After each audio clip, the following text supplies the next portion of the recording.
Salut tout le monde et bienvenue dans À un pixel près, j'espère que vous allez bien. On a eu l'opportunité de discuter avec Chris de Okaluda Édition, une édition de jeux de société qui a adapté des BD, notamment Landfust de Troy. C'est l'occasion un petit peu de discuter avec Chris du fait d'être un petit éditeur de moins en moins petit justement sur le monde du jeu de société qui lui aussi se développe. Un entretien qui a été possible grâce à Maître Renard et à l'accueil du Flip, donc le festival de Parthenay. On écoute ça de suite, pas mal de choses à apprendre.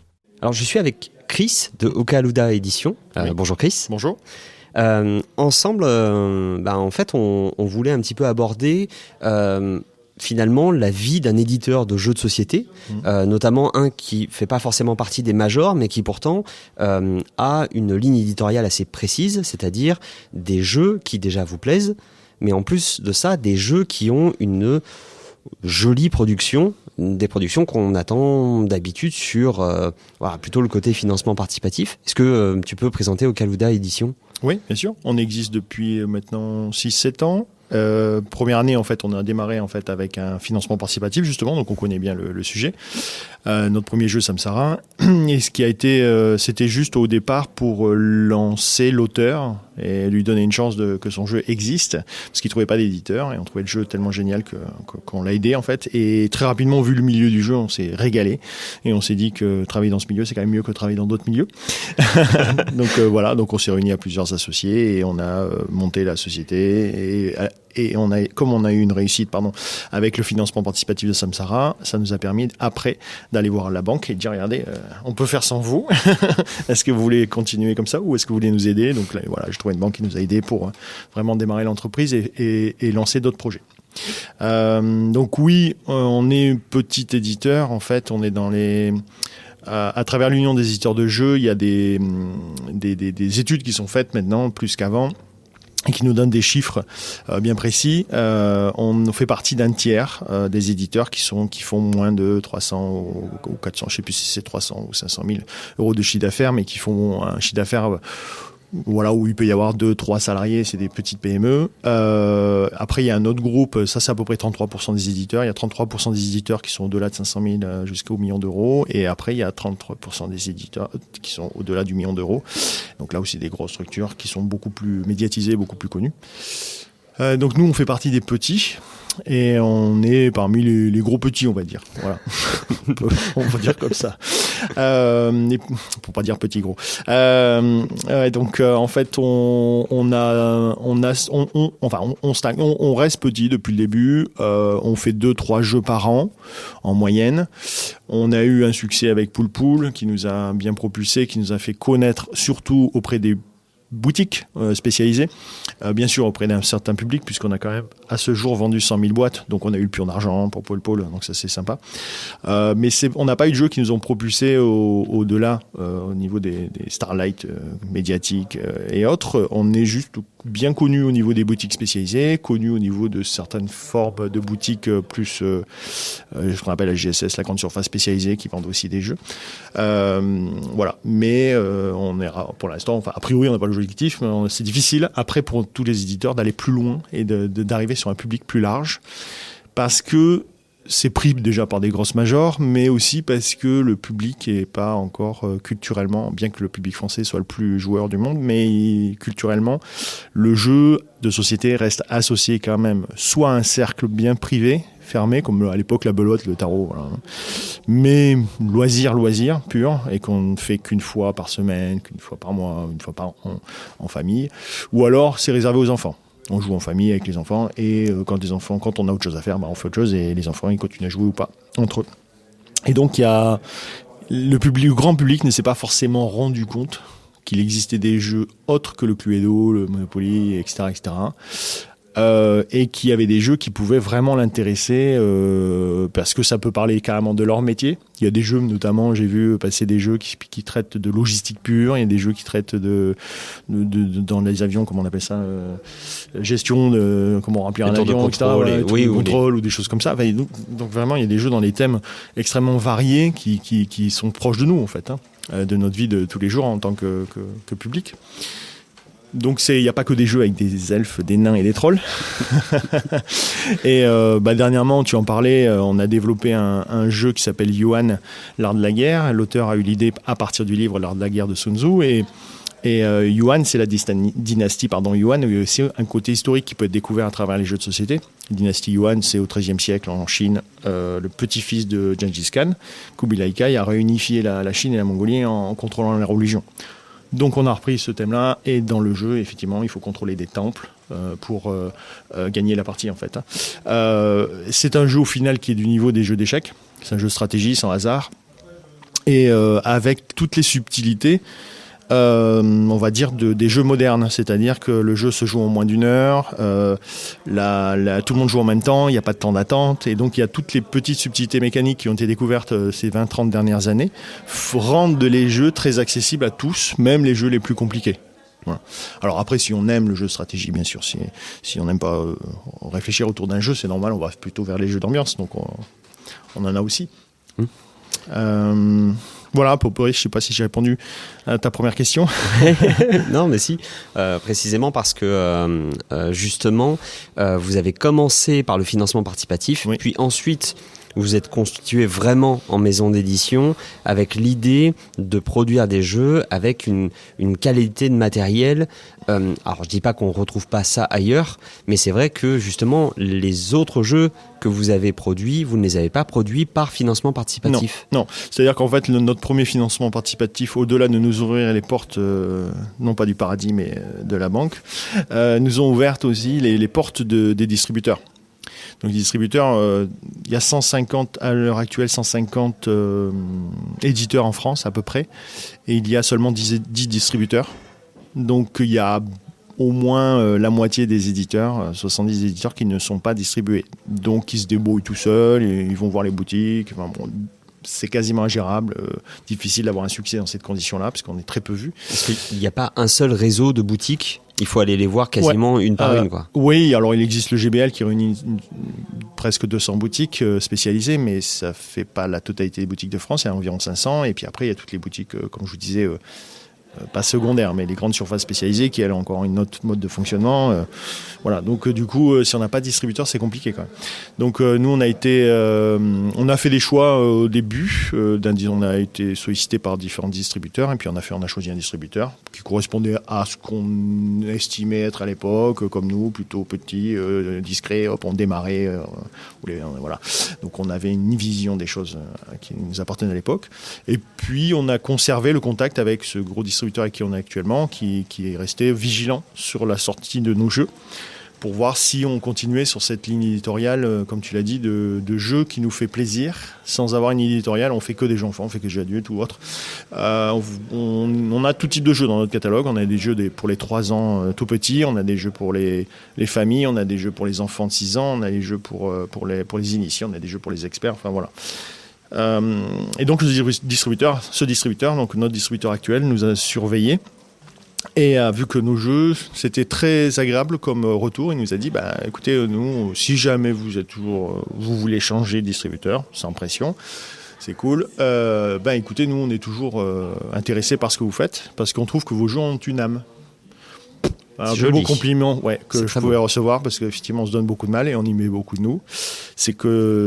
Et donc du coup voilà, un jour les circonstances ont fait, sans erreur de l'un de l'autre, voilà, c'est simplement on a dit écoutez, est-ce que vous êtes toujours OK pour travailler avec nous? Oui, donc on a changé, on est passé chez Gigamic, qui est quand même une grosse structure qui est sous le parapluie de Hachette Board Game, donc de Hachette, et donc c'est une structure stable, et donc ça nous change un petit peu la vie, ça nous simplifie certaines choses. Mais ça reste un boulot très exigeant et très difficile. Beaucoup de gens ne s'en rendent pas compte. C'est normal. Je fais pareil. Je pense que quand je vois un film, on ne se rend pas forcément compte qu'il y a 500 personnes qui ont travaillé dessus. On voit le générique de fin quand on le regarde, mais on sait, mais on ne regarde pas.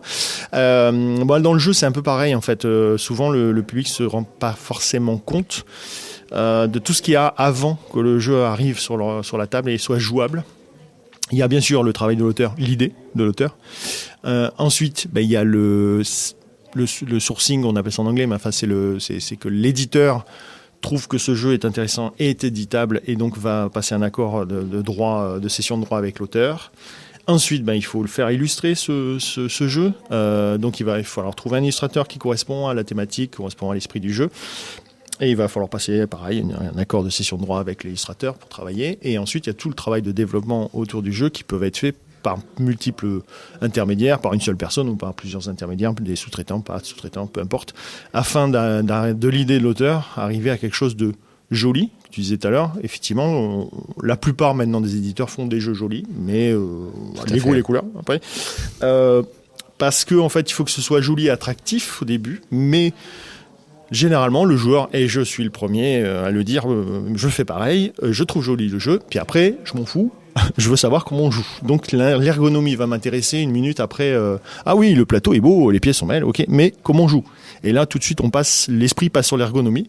Donc l'ergonomie doit remonter, c'est-à-dire quand j'appelle l'ergonomie d'un jeu, c'est la taille des pions, ça va être la couleur des pions, ça va être le pictogramme qui nous indique que là, il faut piocher ou pas piocher, est-ce qu'il est bien fait, est-ce qu'il est visible, etc., etc. Et donc si tout ça est bien équilibré, proportionné avec l'illustration, quand on est en train de jouer, qu'on a compris comment jouer, on refait une marche arrière, on dit en fait il est vachement beau, t'as vu cette carte, il y a ci, il y a mi, etc., etc. Et voilà. Et cet équilibrage-là est très difficile pour arriver à avoir un jeu, ce qu'on appelle bien édité. Donc et après il y a tout le travail de commercialisation, de publication, de comment on appelle ça, de publicité, enfin autre, etc. pour faire connaître le jeu et essayer de capter l'attention du public qui se disent celui-là devrait me correspondre. Donc je vais l'essayer soit à un festival, soit je vais en discuter avec ma boutique, soit je vais regarder une vidéo et puis effectivement après l'acte d'achat. Donc tout ce travail-là, ça peut prendre 2 ans, des fois plus. Et il y a énormément de gens qui viennent dessus et donc toutes ces personnes y mettent beaucoup de cœur. Et là, ça devient difficile de s'en rendre compte, mais ça devient quelque chose d'assez prenant en tant qu'éditeur. Voilà. C'est un petit peu l'aspect créatif de l'éditeur et le travail d'éditeur. Donc c'est un travail tripartite. Ça aussi souvent c'est oublié.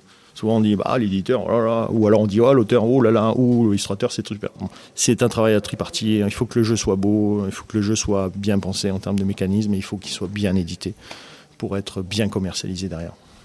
Et alors en termes de fonctionnement, qu'est-ce qui a fait qu'à un moment donné, vous faites votre premier financement participatif, à un moment donné vous vous dites on va plutôt faire les jeux entre guillemets de façon classique, on va s'éloigner du financement participatif.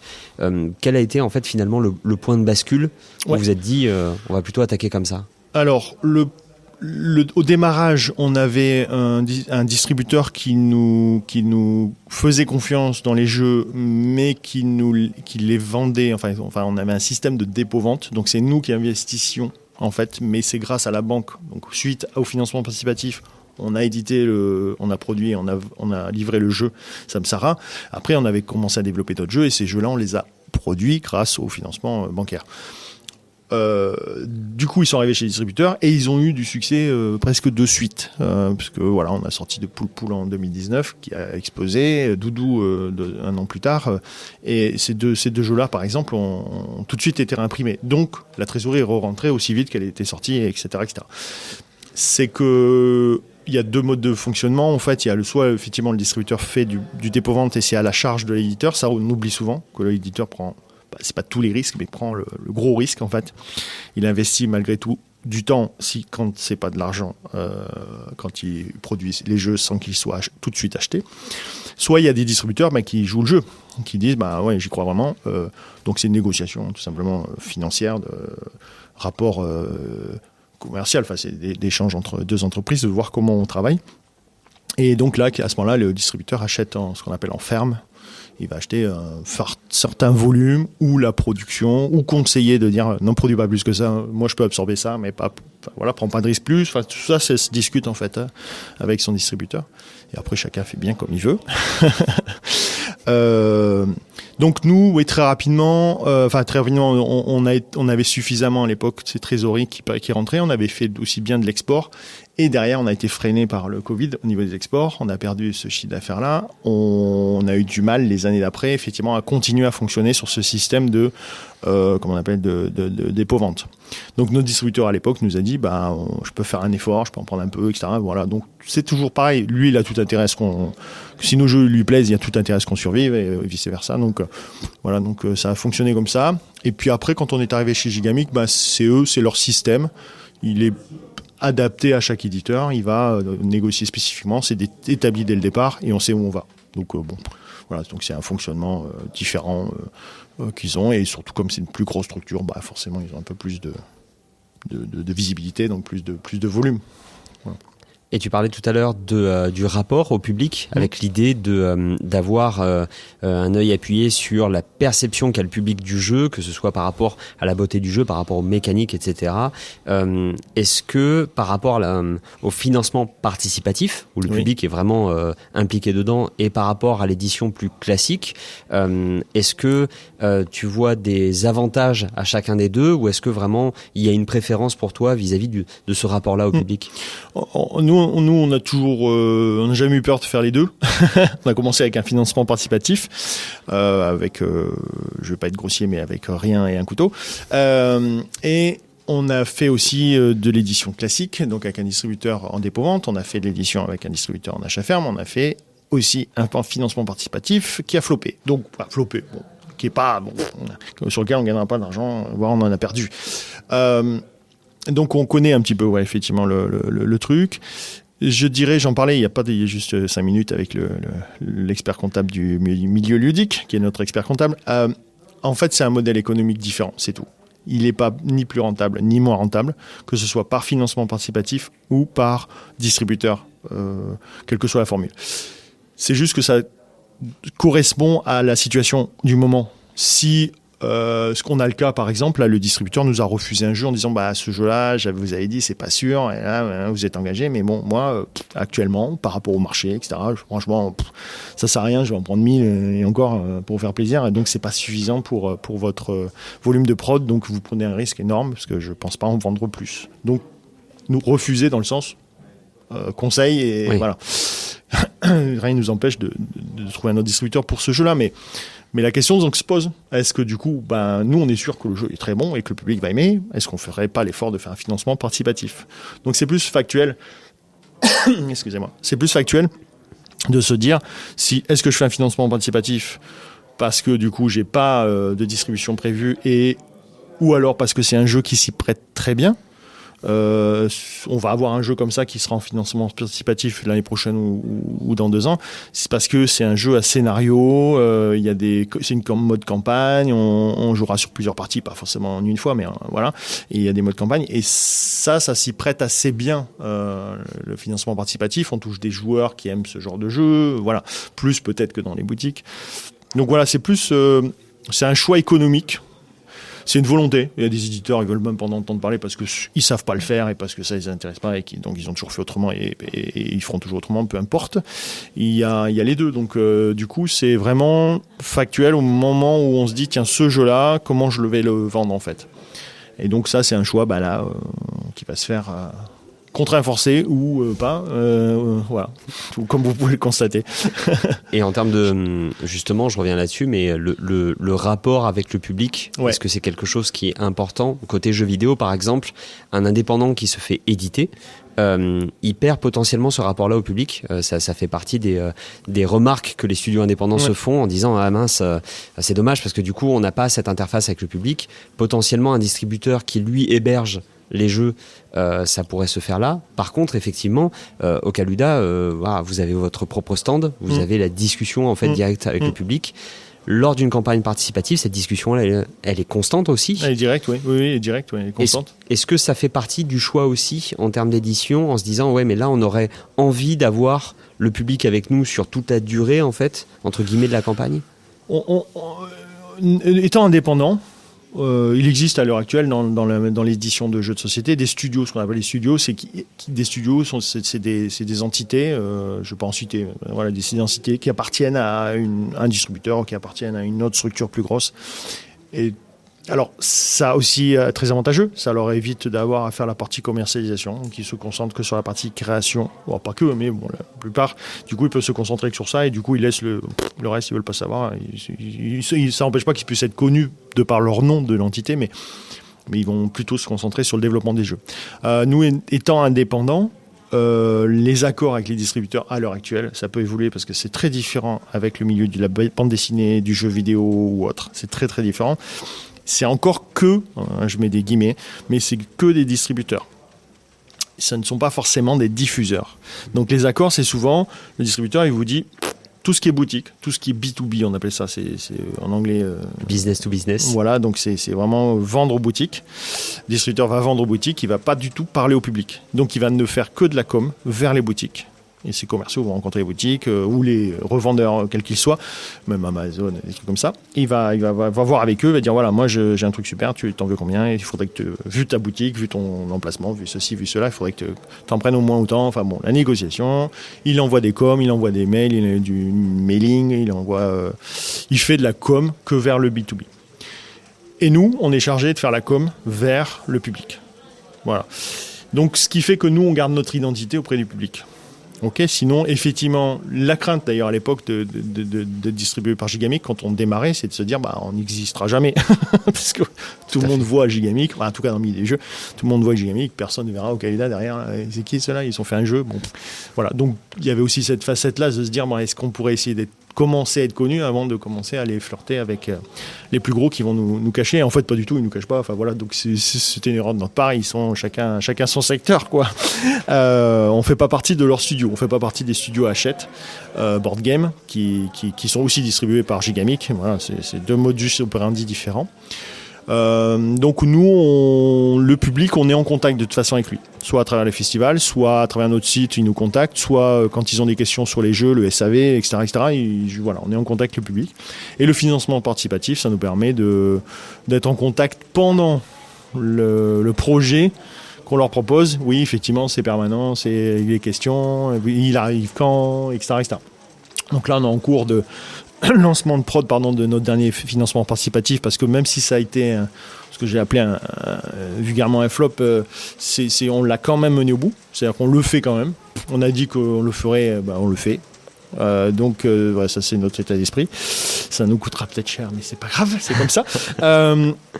Et donc du coup, oui, on a du retard, on n'est pas en retard, etc., etc. Donc on reste un petit peu en contact avec eux pour leur dire où on en est du projet. C'est normal, ils ont investi sur notre jeu, donc c'est bien qu'ils soient au courant. Donc voilà. Et donc on est en contact permanent au final avec notre public. Contrairement au milieu du jeu vidéo ou autre, il y a des diffuseurs qui vont prendre en charge la communication auprès du public, etc., etc. Voilà.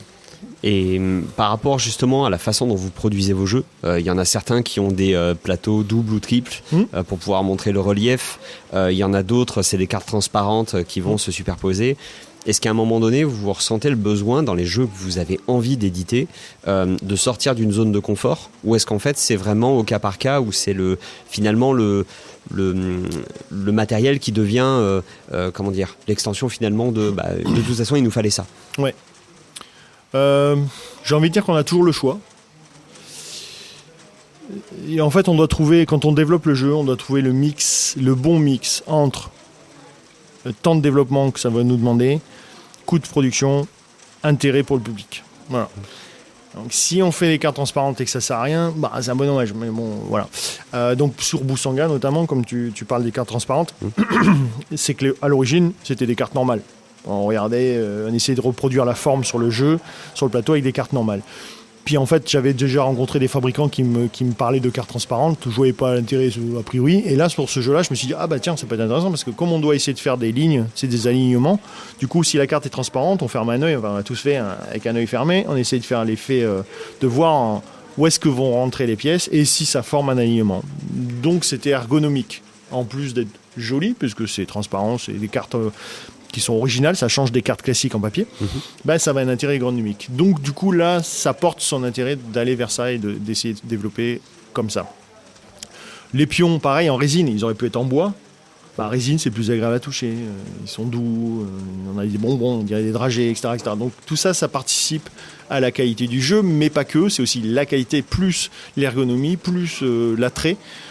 Et si ça ne demande pas de mettre le jeu à 100 balles, parce que s'il en vaut 30, il en vaut pas 100, quoi, hein. Donc le public n'est pas non plus stupide, donc il faut aussi être dans le juste prix par rapport au matériel et par rapport à la cible, je dirais, des joueurs qui peuvent mettre 150 € dans un jeu, puis d'autres ils ne mettront jamais plus de 10 €. Bon, c'est normal, ça dépend de l'intérêt pour les jeux. Donc ça fait partie du développement, de la réflexion, du brainstorming au niveau du développement du jeu. Voilà l'idée de l'auteur. c'est joli comme ça, c'est pas joli comme ça c'est gênant, il y a trop de pièces, il y a pas assez de pièces. Souvent, les auteurs ils ont tendance un peu à en mettre un peu beaucoup. Donc voilà, à nous de revenir retravailler les jeux. Par exemple, quand je sais pas, prends un exemple, chez nous, qu'est-ce qu'on a supprimé sur des jeux par rapport aux auteurs au départ, ou à l'inverse, on a négocié avec l'auteur. Par exemple, tu parlais du plateau triple épaisseur. L'auteur avait fait un prototype triple épaisseur. Et il tenait absolument que l'on fasse une édition avec ce triple épaisseur. On lui a promis à l'époque. Alors, je ne sais plus si on l'a marqué dans le contrat, mais enfin, nous, il n'y a pas besoin de le marquer dans le contrat. Du coup, j'ai travaillé avec les fabricants pour savoir comment c'était faisable. Donc, certains fabricants, c'était hors de prix, d'autres, c'était pas faisable, d'autres, etc. Jusqu'à trouver, effectivement, les solutions techniques pour que ce soit à la fois faisable et à la fois pas trop cher. Voilà. Donc, tout simplement, et arriver à ce mix, comme je disais, dans le développement pour avoir un produit fini le plus proche du public. Est-ce que justement, on parlait de business to business avec la relation avec le distributeur, la relation avec les boutiques, on a même parlé de la relation avec le public, la relation avec justement l'auteur ou l'autrice, est-ce qu'à un moment donné, il y a des personnes qui viennent vers vous spécifiquement par rapport à votre style d'édition ? Est-ce que ça c'est déjà arrivé ? Est-ce que ça commence à arriver, justement, cette envie-là de travailler avec vous ? Alors, il y a un aspect humain. Il y a des auteurs qui ont envie de travailler avec nous parce qu'ils nous aiment bien et qu'ils trouvent que les jeux qu'on fait sont bien. Donc, ils se disent que le leur, s'il est fait avec nous, il sera bien. Enfin, voilà, c'est normal. Mais on est très perturbant pour les auteurs parce qu'en fait, ils n'arrivent pas à nous cataloguer dans une ligne éditoriale. Donc du coup, ils savent pas trop quoi nous présenter. Je présente tout parce que s'ils ont une variété de jeux, voilà. Ouais, effectivement, c'est cool. Du coup, c'est un peu perturbant pour eux parce qu'on n'a pas une ligne éditoriale. Comme certains éditeurs qui font que des jeux ambiance, que des jeux famille ou que des jeux experts. Du coup, on a tout simplement... je reste vigilant. Alors, on a aussi les auteurs qu'on a déjà édités, qui bien sûr sont privilégiés parce qu'ils ont déjà en bonne relation ensemble, et du coup ils nous proposent régulièrement, une fois par an ou une fois tous les 2 ans, ça dépend des auteurs, un nouveau projet, qui peut être intéressant ou pas. Voilà. Sinon, je reçois les auteurs à peu près, c'est variable sur les périodes, mais une centaine de mails par mois, de gens qui nous connaissent ou pas, qui ont une idée, qui est bonne ou pas, et qui nous envoient par email en disant voilà, qu'est-ce que vous en pensez. Donc la plupart du temps, systématiquement je regarde. Alors, pas forcément le jour même, des fois ça me prend un mois ou 2, mais je regarde systématiquement la vidéo. Je regarde systématiquement le pitch et la vidéo et je me fais une idée. Et je me dis il y a rien pour nous. Je réponds non. Et puis oui, il y a peut-être quelque chose pour nous. Et je demande un prototype. Généralement, on finance l'expédition et puis on teste sur le prototype pendant un mois ou 2. Et puis on voit en fonction des tests, quoi. Avec potentiellement des coups de cœur à la clé. Alors oui, c'est ce que tout le monde a dit, appelle l'effet waouh, qui n'est pas forcément évident à détecter tout de suite. Par exemple, l'histoire de Poul est assez intéressante pour ça. C'est que moi, ça a été un waouh. On me l'a montré sur un coin de table. On a fait, tu vois, tu mets un œuf, une poule, un renard, un machin. J'ai fait, mais c'est génial. Donc voilà, je suis parti tout de suite les protos. Quand je l'ai montré à l'équipe m'a dit, c'est quoi cette merde? C'est nul, c'est super compliqué. T'es fou, on va jamais faire ça. Bon. Donc j'ai dit effet raté. Je suis resté avec le prototype à la poche, j'ai persuadé qu'ils étaient passés à côté. J'ai mon côté pugnace. Heureusement, parce que quelques semaines plus tard, l'occasion a fait que j'ai pu le tester avec d'autres joueurs qui ont le même effet que moi, mais des joueurs famille, des joueurs experts, ils se sont régalés. Donc j'ai dit je vais expliquer à l'équipe, ils n'ont pas compris. Peut-être j'étais trop vite, j'en sais rien. J'étais en euphorie. Je suis arrivé, on fait ça. C'était là, ils ont rien compris, ils n'arrivaient pas à jouer. Enfin bon, c'était une cata. J'avais mal vendu mon œuf. Et en fait, je crois que c'est sur le festival du Flip, j'avais le prototype dans la poche et j'ai joué occasionnellement des gens entre 2 parties de Samsara, ceux qui voulaient, ceux qui avaient envie. Et donc Miguel, un des associés, est arrivé et ce jour-là, et des gens viennent et disent on aimerait jouer à votre jeu là qu'on a vu hier, machin. Il y a des gens qui nous disent c'était super fun.